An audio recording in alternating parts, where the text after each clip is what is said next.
Good morning, dear students. Welcome back. Previous class में हम लोगों ने मैथमेटिकल टूल्स के बारे में बात की थी. आई होप सो जितनी भी चीजें हम लोगों ने पिछली क्लास में पढ़ी थी वो सब आपको क्लियर होंगी.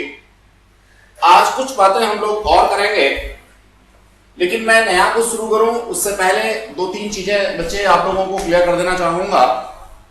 देखिए, मैथमेटिक्स का यूज जो हम लोग फिजिक्स के अंदर पढ़ रहे हैं, ये बेसिकली अगर मैथ्स का कंटेंट मैं देखूं जो आप लोगों को 11th और 12th में पढ़ना है, तो जितना कंटेंट हम लोग यहाँ 2 या 3 क्लासों में समअप करेंगे, उसमें आपको जब रेगुलर क्लासेस मैथमेटिक्स के अंदर लेंगे तो अप्रोक्सीमेटली 2 मंथ और 2.5 मंथ लगेगा. तो मैं ये कहना चाहता हूं कि अकॉर्डिंग टू आवर नीड यहां मेरी स्पीड कंपैरेटिवली काफी ज्यादा है, तो इट मे बी कि कुछ चीजें आपसे स्किप हो जाएं, आपको प्रॉपर से समझ में ना आए. तो मैं यहां यही कहूंगा कि आगे पीछे की जो चीजें हैं उन पे बहुत ज्यादा गौर आप ना करें, बहुत ज्यादा अटेंशन पे ना करें.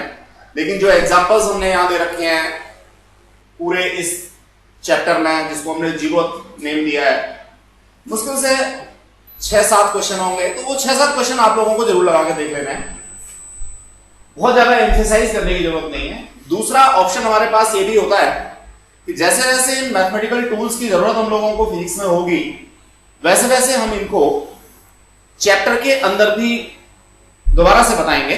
लेकिन चूंकि आप लोग क्यूरियस स्टूडेंट हैं, जल्दी से आकर के क्लास में बैठे हैं, तो यहां इन चीजों को करा देना मेरे लिए जरूरी है, या मैं आपको कहूंगा कि आप कुछ एडिशनल इंफॉर्मेशन ले पाएंगे और बाकी स्टूडेंट से कंपैरेटिवली अच्छा कर पाएंगे, ऐसा मेरा सोचना है. तो यहां घबराने की जरूरत नहीं है, बस इतना मैं कहना चाहूंगा. स्पीड को लेकर के भी परेशान होने की जरूरत नहीं है. अगर आपको स्पीड यहां थोड़ी ज्यादा भी लग रही है तो बिल्कुल टेंशन लेने की जरूरत नहीं है. चलिए, values of trigonometrical ratios of some standards. देखो स्टूडेंट्स, साइन कॉस टेन, ये तीनों वैल्यूज नॉर्मली आप लोग 90 तक पहले से जानते हो. तरीका आप सबके पास में वही था, क्या 0/4, 1/4, 2/4, 3/4, 4/4, फिर आपने उसको स्क्वायर रूट कर दिया. इस तरह से आपको साइन 0, 30, 45, 60 और 90 डिग्री की वैल्यूज मिल गई. फिर आप लोगों ने कॉस के निकालने के लिए इसको क्रॉस मल्टीप्लाई करना शुरू कर दिया, या क्रॉस में लिखना शुरू कर दिया. इस 1 को यहां पे ले आए, इस 0 को यहां पे ले आए, इस वाली चीज को यहां ले गए, इस वाली चीज को यहां ले गए, ये एज इट इज अपने नीचे आ गई. खैर, तरीका जो भी आपका रहा हो, लेकिन मैं समझता हूं अब आपने काफी बार इन चीजों को पढ़ लिया, तो अब आपको ये टिप्स हो जाना चाहिए. Specially whenever you are going for the values of sin 30 and sin 60 as well as cos 30 and cos 60, यहां कोई कंफ्यूजन आपको नहीं होनी चाहिए. यहां कोई भी चीज आपकी ऐसी ना हो जो गलती से भी गलत हो जाए, क्योंकि हम लोगों को फिजिक्स में इन वैल्यूज की बहुत ज्यादा जरूरत होगी.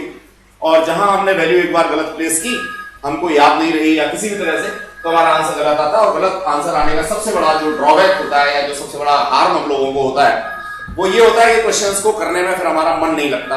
और सब्जेक्ट के अंदर जो हमारा डेवलपमेंट होना चाहिए, जो इंटरेस्ट डेवलप होना चाहिए, वो इंटरेस्ट डेवलप नहीं होता. और जब तक सब्जेक्ट के अंदर इंटरेस्ट नहीं होगा, तब तक उसको जबरदस्ती नहीं पढ़ाया जा सकता. ऐसा मेरा अपना मानना है. तो ये वैल्यूज छोटी छोटी हैं, आप लोगों को लर्न करनी है. इन एडिशन टू 120, 135, 140, 150 एंड 180, ये वैल्यूज भी आप लोगों को याद कर लेनी चाहिए. 10 की वैल्यूज बहुत ज्यादा जरूरत हम लोगों को नहीं पड़ती, लेकिन फिर भी अगर जरूरत होती भी है तो हम साइन अपॉन कॉस करके 10 की वैल्यूज को निकाल सकते हैं. तो बच्चों, एटलीस्ट आप लोगों को ये इतना जो कॉन्सेप्ट है, ये तो बिल्कुल बिगिनिंग में ही याद हो जाना चाहिए. चलिए, अब मैं आगे बढ़ता हूं. मेरा जो नेक्स्ट कॉन्सेप्ट है वो आप लोगों के लिए बिल्कुल नया हो सकता है. That is differential calculus. Students, ये डिफरेंशियल कैलकुलस क्या है, इसको पहले हम समझेंगे, फिर इसके बेसिस पे कुछ काम करेंगे. देखिए, कैलकुलस बेसिकली मैथमेटिक्स की नई ब्रांच है जो आप लोगों को 11th as well as 12th में मैथमेटिक्स के अंदर पढ़नी है. अब जो स्पेशली बच्चे बायो वाले हैं जिन्होंने यहाँ मैथमेटिक्स ड्रॉप कर दिया, उनको थोड़ी ज्यादा दिक्कत आती है इसमें। बाकी तो आप लोग मैथमेटिक्स में जब इसको पढ़ लेते हैं तो एफिशिएंसी आ जाती है। और एक बात ध्यान रखिएगा कि जो बच्चे आईआईटी के एस्पिरेंट्स हैं या इवन नीट के भी एस्पिरेंट्स हैं, अगर वो कैलकुलस नहीं करते, डिफरेंशियल कैलकुलस नहीं करते, तो उनके लिए फिजिक्स बड़ी मुश्किल हो जाती है। इसलिए इस पार्ट को आप तरीके से जरूर एक बार कर लें। डिफरेंशियल का मतलब क्या है ये समझिए। मैं बिल्कुल लेवल लैंग्वेज में डिस्कस करना चाहूंगा। मान लीजिए मेरे पास ये कोई एक लाइन सेगमेंट है, इस लाइन सेगमेंट को मैं आइडेंटिकल छोटे छोटे पीसेस में कन्वर्ट करता हूं, तो इस प्रोसेस को मैं डिफरेंशिएशन कहता हूं। क्या कहता हूं? डिफरेंशिएशन।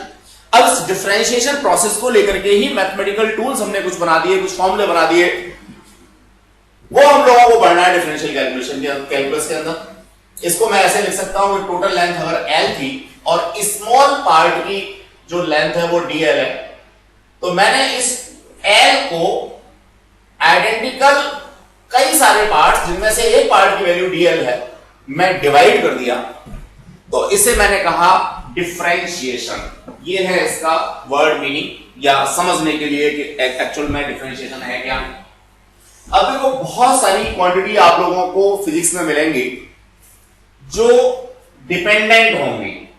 जैसे मैं बड़ा सिंपल सा कहता हूं कि सपोज ये मेरे पास अगेन कोई लेंथ है एक्स एक्सिस पे ट्रेवल्ड, और कोई ऑब्जेक्ट मेरा यहां से चलना शुरू करता है, यहां तक आते आते उसको टी टाइम लगता है।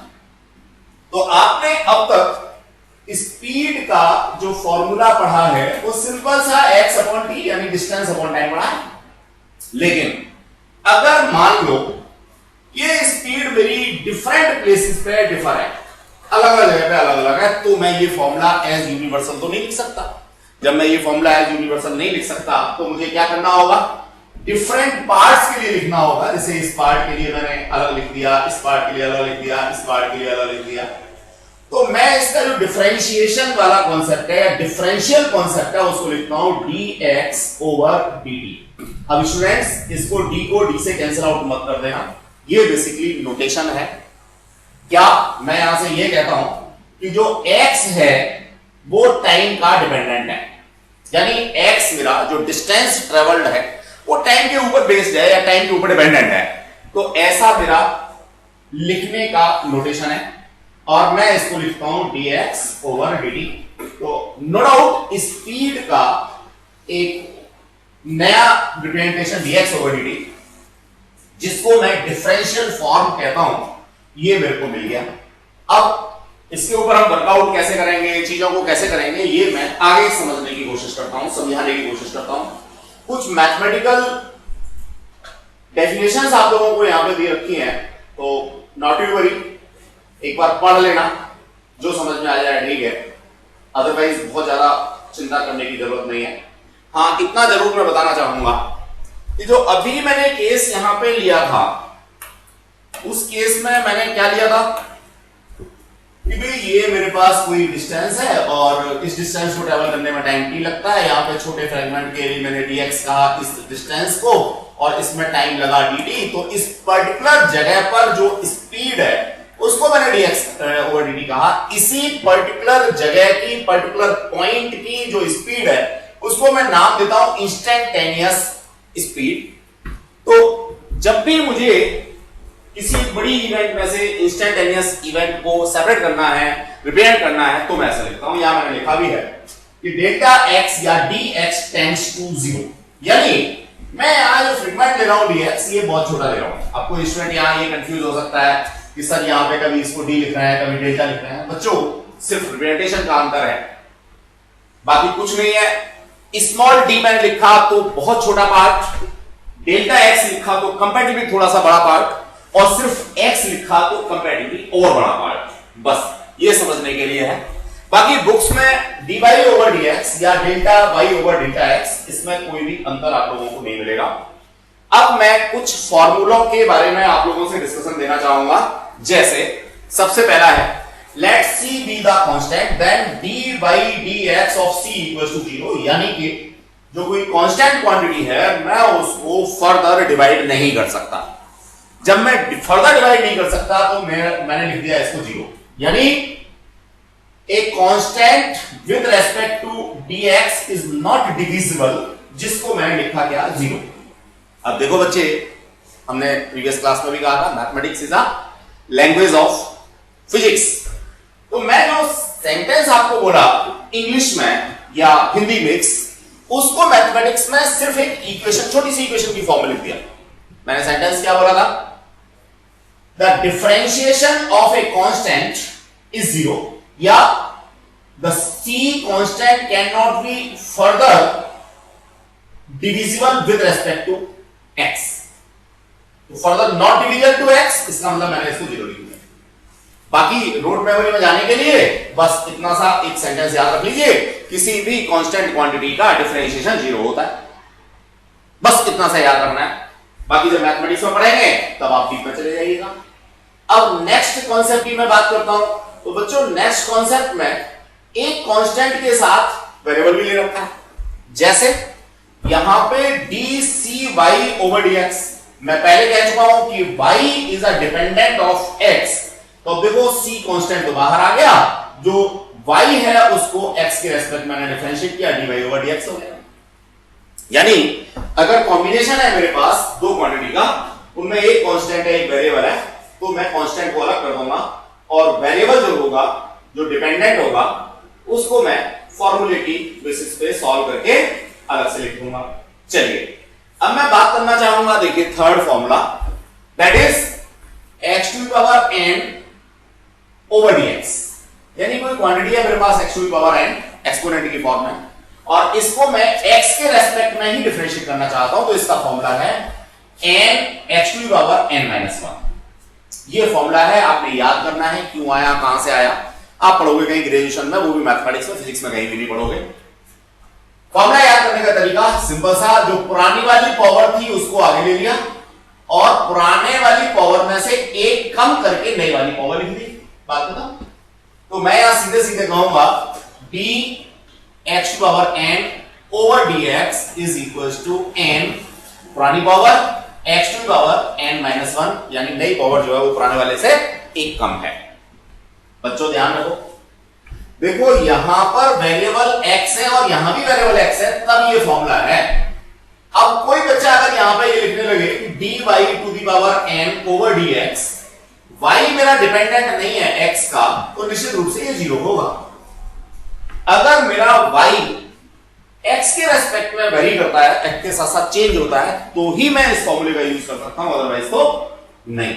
मैथमेटिक्स में और फिजिक्स में सिर्फ इतना सा अंतर है कि मैथमेटिक्स के जो फॉर्मूले हैं, उन फॉर्मूलों का अगर प्रैक्टिकल एक्सप्लेनेशन हो सकता है, किसी प्रैक्टिकल सिचुएशन में उनको हम लोग यूज कर सकते हैं, तो that will be done physics. बड़ा सिंपल सा कॉन्सेप्ट है। जैसे ऐसे मान लीजिए आपके पास में बहुत सारे रुपए हैं, आप इंडिया में हैं तो उन रुपयों का यूज कर पाते हैं, आप इजीली उन रुपयों से कोई भी सामान खरीद लेते हैं। लेकिन अगर वही रुपए लेकर के आप एक ऐसे कंट्री में चले जाएं जहां उस करेंसी को, यानी रुपी करेंसी को कोई जानता भी नहीं है, तो दैट इज यूजलेस। बिल्कुल इसी तरह से मैथमेटिक्स और फिजिक्स है कि मैथमेटिक्स में मान लीजिए कोई फॉर्मूला है या कोई इक्वेशन है, अगर उसका प्रैक्टिकल वेरिफिकेशन नहीं हो रहा तो फिजिक्स के लिए क्या है, बेकार है। That is the concept. चलिए नेक्स्ट, कंपैरेटिवली बहुत ज्यादा इंपॉर्टेंट नहीं है, फिजिक्स में बहुत कम यूज होता है लेकिन मैथ्स में बहुत यूज होता है।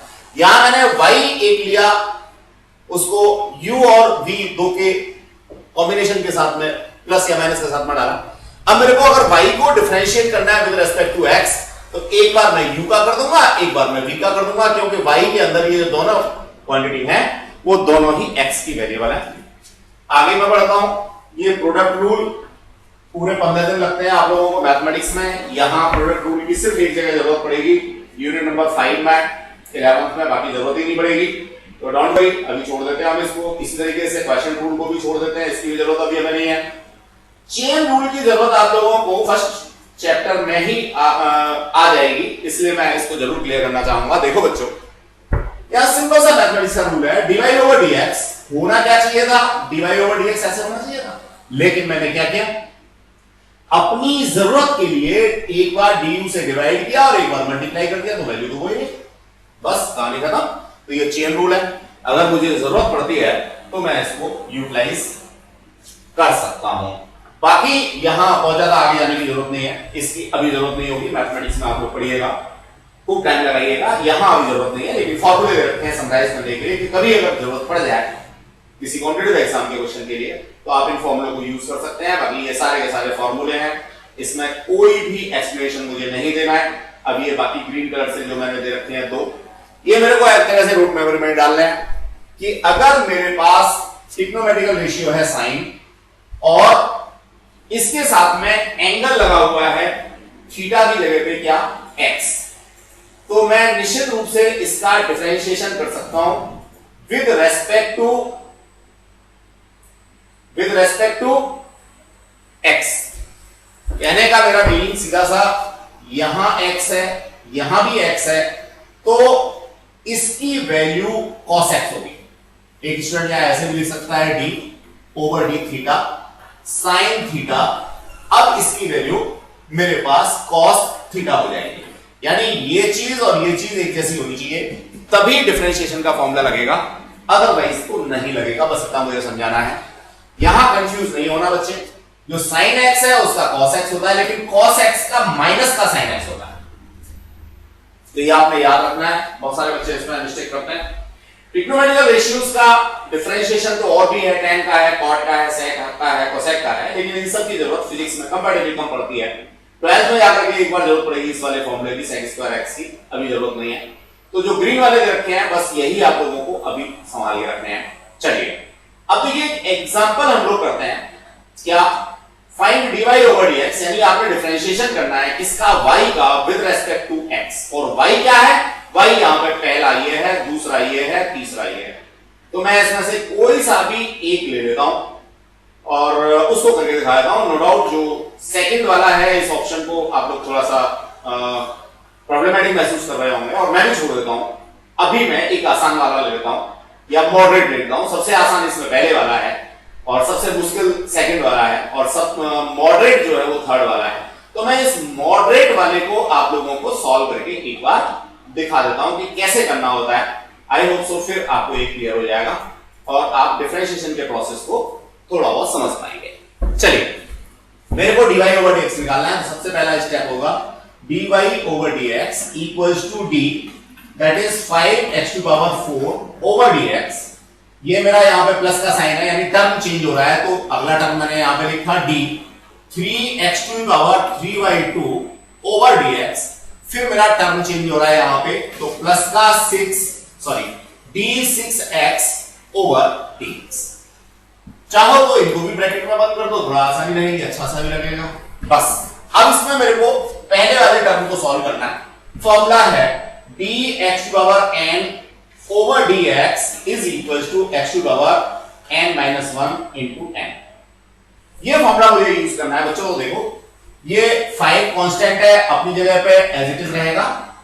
x to power 4 no doubt 4 मेरा पहले आ गया, x टू पावर 4 माइनस 1 ये आ गया। अब मैं दूसरे टर्म की बात कर रहा हूं, यहां पे ये मेरा प्लस का साइन अपनी जगह पे आ गया। इसकी बात मैं करता हूं तो 3 अपनी जगह पे रहेगा। 3y2 पावर जो पुरानी वाली है वो यहां पे आ गई।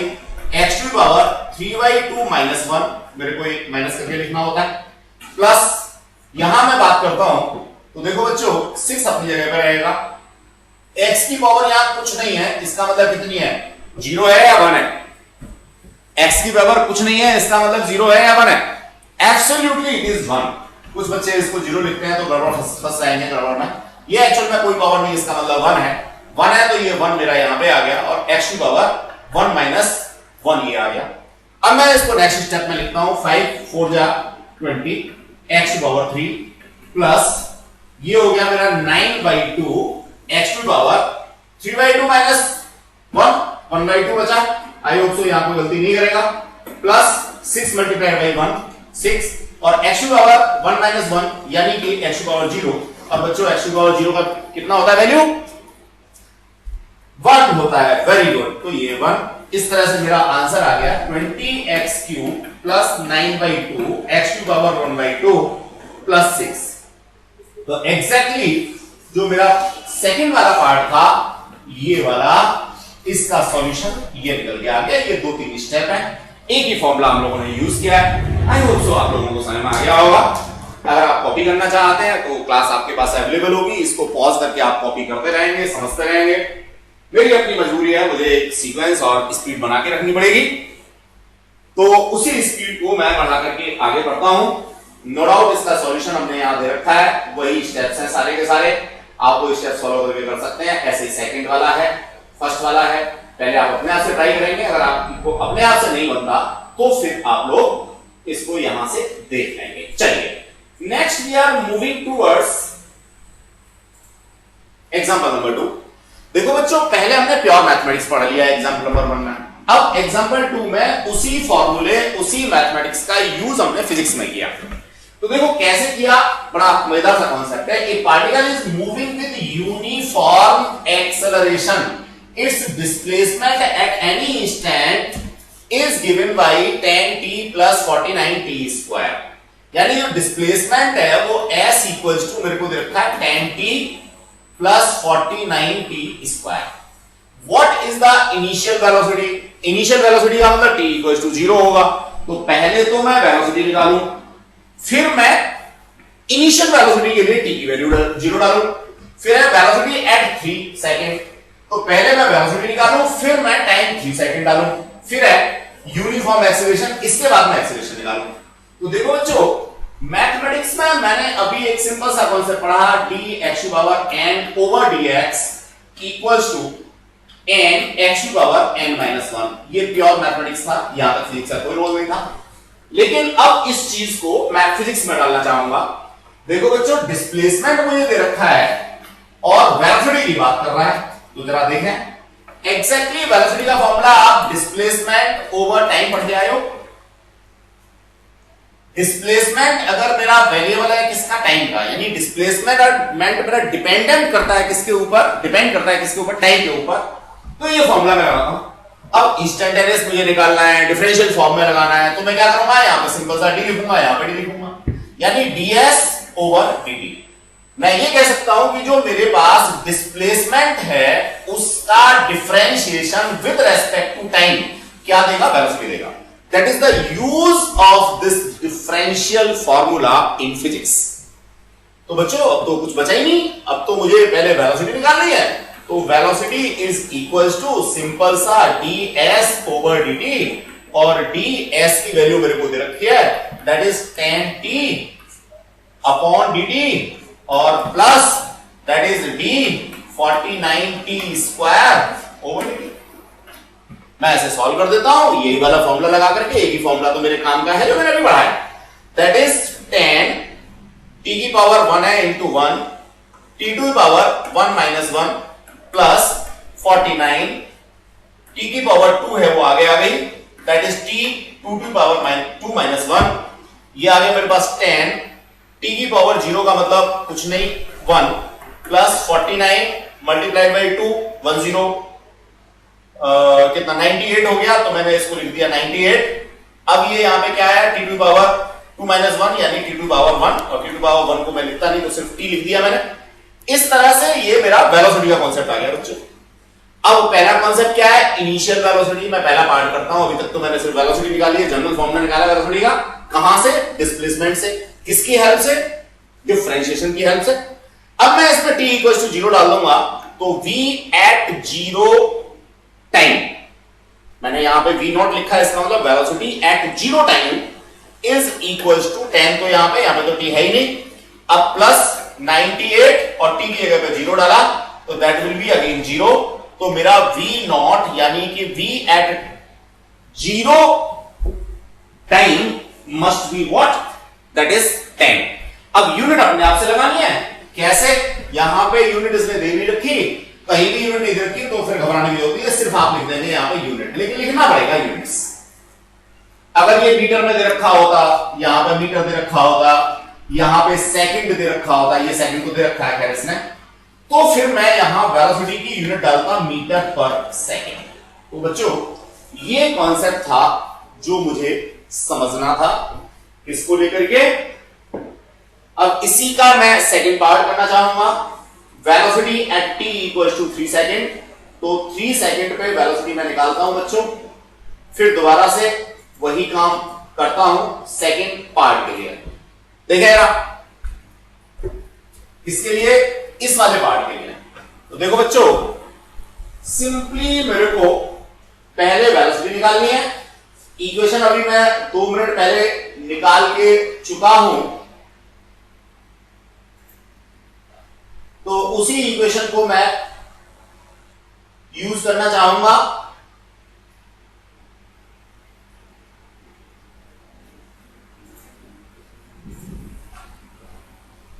जस्ट ए मिनट, थोड़ा सा ब्रेक लेना पड़ेगा, मजबूरी है, somewhere a technical problem is there.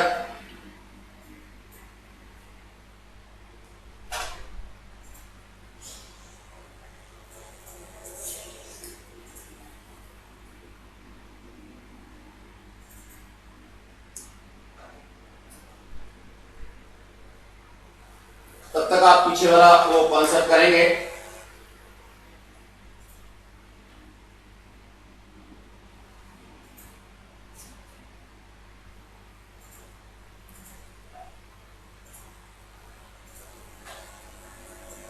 मैं आगे बढ़ता हूं, वहीं आगे बढ़ता हूं। ये अनफॉर्चुनेटली इसी तरीके से सिस्टम बंद हो गया था, तो इस वजह से मेरे को जाना पड़ा वहां। चलिए लेट अस गो। तो देखो बच्चों, t इक्वल्स टू 3 सेकंड मुझे डालना है। अब इसके लिए ये वाला जो कॉन्सेप्ट था, इसको मैंने डिफरेंशिएट करके अभी लिखा था। क्या लिखा था? 10 प्लस 49 इंटू 2 इंटू टी। ये वेलोसिटी का कॉन्सेप्ट आया था, अगर आपको याद हो, अभी 2 मिनट पहले। अब इसमें सिंपल सा v एट 3 सेकंड, यहां पे 3 सेकंड या कॉन्सेप्ट रखा है, तो that is equals to 10 plus 49 into 2 that is 98 multiplied by T की जगह पे 3। यहां क्या आ जाएगा? यूनिट डाल दो मीटर पर सेकंड, या सिर्फ लिख दो यूनिट्स। तो ये आंसर आपका आ गया। कौन से वाला? ये सेकंड वाला, वेलोसिटी एट 3 सेकंड। अब जो नेक्स्ट पार्ट है यूनिफॉर्म एक्सीलरेशन। तो देखो बच्चों, एक्सीलरेशन के लिए थोड़ा सा काम और करना पड़ेगा हमें। मैं अभी एक चेन आपको थोड़ी सी समझाता हूं, सिखाता हूं। देखो, डिस्प्लेसमेंट आपने लिखा, फिर वेलोसिटी की बात की तो डिस्प्लेसमेंट ओवर टाइम लिखा, फिर एक्सेलरेशन की बात की तो आपने वेलोसिटी अपॉन टाइम लिखा। अब जरा देखो, मैं इसका डिफरेंशियल फॉर्म लिखता हूं क्या? ds over dt। इसका डिफरेंशियल फॉर्म लिखता हूं dv ओवर dt। ठीक है, तो देखो v तो मैं निकाल चुका हूं, ये रहा मेरा जनरल फॉर्मूला v का। इस v के फॉर्मूले को मैं यहां पे यूज कर लूं, that is 10 plus 98t over dt। अब जरा देखो, d10 over dt plus d98t over dt। देखा बच्चों, देखो ये तो कांस्टेंट है, टाइम के रेस्पेक्ट में टाइम तो मेरा चेंज होता नहीं, तो ये तो मेरे पास आ गया क्या? 0।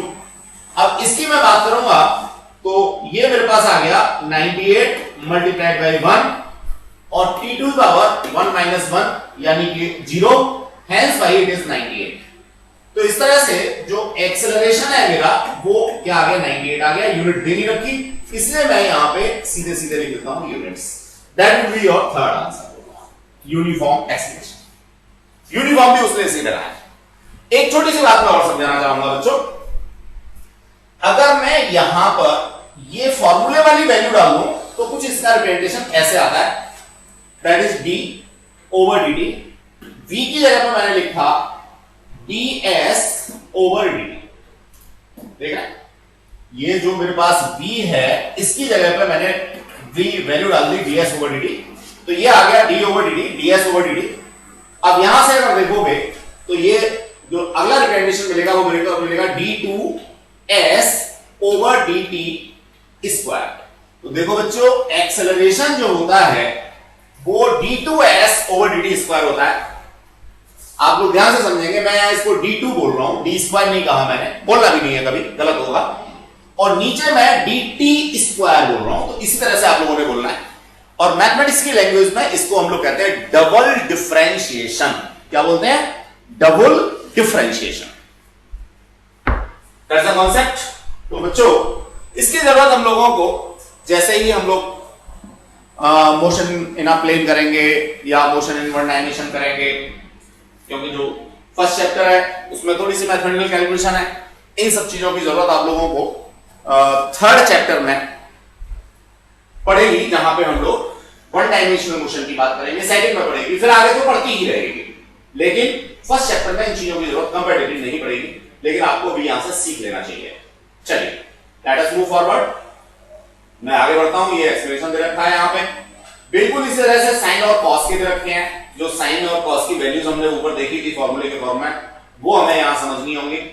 बाकी अभी बहुत ज्यादा एम्फेसाइज करने की जरूरत नहीं है। तो बच्चों मैं समझता हूं आज के लिए यही एनफ है। और इंटीग्रल कैलकुलेशन मैं शुरू कर भी सकता था, लेकिन अभी नहीं करूंगा, बिकॉज ऑफ इंटीग्रेशन जो है वो डिफरेंशिएशन का बिल्कुल एक तरीके से कन्वर्स है। तो दो चीजें जो एक दूसरे के कन्वर्स हों उसको एक ही दिन में पढ़ना थोड़ा ठीक सा मैं नहीं समझता। बाकी मैं आगे कोई टॉपिक देख लेता हूं, अगर कोई आगे टॉपिक मिलता है तो छोटा सा टॉपिक हम लोग आगे डिस्कस कर लेते हैं। इंटीग्रल कैलकुलेशन हम लोग नेक्स्ट क्लास में पढ़ेंगे। ये इंटीग्रल्स के कुछ फॉर्मूले रखे हैं तो अभी इसकी जरूरत नहीं है। आगे है डेफिनेट इंटीग्रेशन, इंटीग्रेशन नहीं है तो उसके बिना वो हो नहीं सकता। ये भी नहीं, ये भी नहीं, एनफ, गुड। तो मैं समझता हूं आज की क्लास को हम लोग यहीं ओवर करेंगे, और जो कमिंग क्लास होगी उस कमिंग क्लास में हम लोग इंटीग्रेशन करेंगे, और इसके बाद हमारा यानी जो नेक्स्ट क्लास के आगे वाली क्लास होगी उसमें जो फिजिकल वर्ल्ड वाला चैप्टर है वो हमारा शुरू हो जाएगा। इस पे कोई एक्सरसाइज या होम असाइनमेंट देने की जरूरत नहीं है। जो क्वेश्चंस मैंने यहाँ डाल रखे हैं सिर्फ उन्हीं क्वेश्चंस को लगा के देख लेना। उसमें भी स्पेशली जो मैं यहाँ सॉल्व कर रहा हूँ वो जरूर आपको आ जानी चाहिए। बाकी के क्वेश्चंस अगर आपको आ जाते हैं बहुत अच्छी बात है, नहीं आते तब भी एक बार को चलेगा। तो let's move forward. Be safe, keep inside your home. God bless you.